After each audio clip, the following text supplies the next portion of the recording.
Hey, MJ, what you eating? Carrot. Carrot?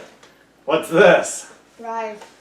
Rice? I want a piece of it. Does this look like rice? Yeah, it's rice, but let's cut a piece. Squished up rice. Well, let's find out what it is in just a second. Can I have a piece of it? Sure. Broke a piece off.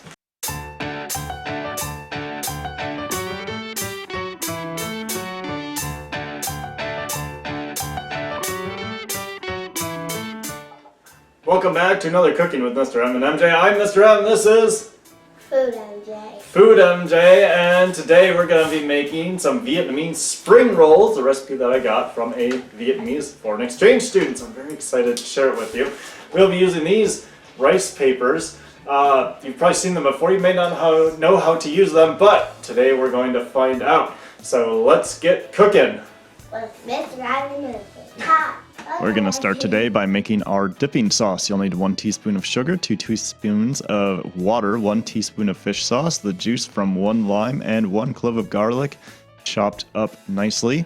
We're going to start by adding all the ingredients into a bowl and mixing together. If you want to give your sauce a little zing, you can dice up a Thai chili and add it in, or you could add some sriracha or the spice of your choice. We're going to keep it mild because, as we all know, MJ doesn't like spicy stuff. Going to go ahead and whisk it all together, get it combined, and then we can set it aside for later. Next up, we have the ingredients for everything else. You need a pound of ground protein, 2 eggs, 3 ounces of glass noodles, 1 cup of shiitake mushrooms all chopped up nicely, 1 shallot chopped up and diced, 3 carrots, salt and pepper. You can add just a pinch or more depending on taste, some rice papers to roll everything in on, and finally peanut oil. Next up, we have to soak our noodles for about 15 minutes, so just put them in some cold-ish to warmish water, not hot. We don't want to cook them too much, and they just sit there. Once they're done, you can chop them up. Then we're just going to combine all of the ingredients that we previously had prepped and mix them together. MJ, of course, is going to snack because she just can't help herself. And she has a little bit of trouble with this bowl. Whoops, there it goes. Lots of stuff to add together. Make sure you have a nice big bowl for this. And looks like we're almost done. There go the mushrooms. Then finally, the one she is not pumped about, the ground meat. Usually you use pork. We're going to be using Impossible ground today because we're vegetarians. Go ahead and mix that all together as best you can. You want to try and break up the meat if you can. Then we're going to go ahead and get in there with our hands. Add some salt and pepper while you're mixing it up to taste. Of course, you don't want to taste it because it's got raw meat, but you probably know about how much you want to put in there. And we just didn't tell MJ we added a little bit of pepper, and she's none the wiser. Now we have to roll up our spring rolls. So you're going to need your rice paper and a bucket of warm but not hot water. This is going to help them become pliable.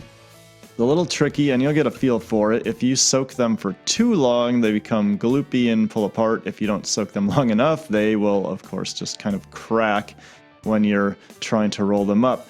So experiment a little bit, you'll figure out an amount of water that works for you. We're going to put about a half cup of stuff from our mixture on there, and then we're going to fold it kind of like a burrito. So if you've ever made a burrito before, we're going to roll it in much the same way.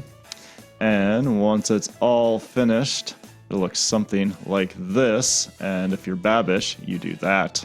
We're going to heat up some oil on a non-stick pan. We're going to use peanut oil to be authentic. If you're allergic to peanuts, of course, don't use peanut oil. After the oil is nice and heated up, we're going to add our spring rolls so we can fry them up. And then all you have to do is sit and wait for them to brown. Not rocket science, of course. Should take anywhere between 3 and 5 minutes, depending on how long your pan takes to really heat up. The second batch always goes quicker, and then we're going to go ahead and flip them over. Once they're brown, and they should look nice and crispy, you want to make sure you have them on long enough because we're cooking the meat while they're frying. Once they're nice and golden brown, go ahead, take them off and put them on a plate. You may wish to dab them with a paper towel or set them on a paper towel or a rack. Now let's see what they taste like. Alright, we got them all cooked up and fried up, nice and brown, cooked through. We've got our dipping sauce. So, MJ, which one did you want to eat? This one. You're going to take the big one? I Or some like more? even. So, we're just going to go ahead and bigger. dip it in and take a big bite. Mm. Really, really good. Too hot. Did you want to try mine? No, too hot. No, too hot? Well, I thoroughly enjoyed it, and that makes me regret not putting spice into the dipping sauce. Or are you gonna try it now? Too hard for me to carry. Well, for MJ, it's too hard for her to pick up and eat. However, she did eat all of one that we ruined that spilled out all over the pan and enjoyed it. And I enjoyed mine. So, Eat the outside is great. signing off from another Cooking with Mr. M and MJ. I'm Mr. M. This is... MJ, and that's Mama behind the screen.